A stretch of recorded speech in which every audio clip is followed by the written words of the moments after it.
Paday ng pagsaka sa sakit nga dengue sa Salvador City sa Misamis Oriental. Busa naglaraw ang LGU nga ipaubos sa state of calamity ang atibok syudad.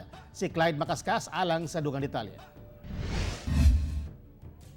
Usa ka semana na kunong nagbalik-balik ang kalintura sa 10 anyos nga si Gerald nga taga El Salvador City, Misamis Oriental.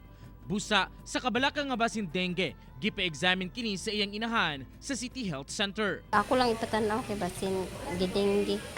Kailan day kado iyang lana? Balik-balik mga isa na kasemana. Usa lang si Annalyn sa mga nipila sa City Health Center aron magpa-test kung dengue ba ang nasinati niini. Sumala pa nga dili kuno moubos sa 15 ka pasyente ang gadangop matag adlaw sa maong center aron magpa-test. So lahing datos sa City Health Office, miabot na sa sobra 300 ka kaso ang nagka-dengue. Sukad Enero hangtod sa bulan sa Agosto, duha na ang kumpirmadong patay. Last week 20, then karon last week 6 na siyang case. So from January to August motong 300, pero katong kung base ba per week ni ubos siya.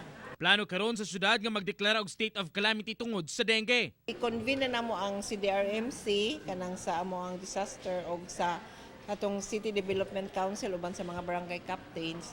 Amo nang gihisgot-hisgutan for the possibility of declaring kuan kay tungod sa among case. Tungod niini, padayon ang ilang panawagan nga manghinlo sa palibot og sayo nga magpakonsulta kung makitaan og sintomas sa dengue ang pasyente. Uban si James Yap sa kamera.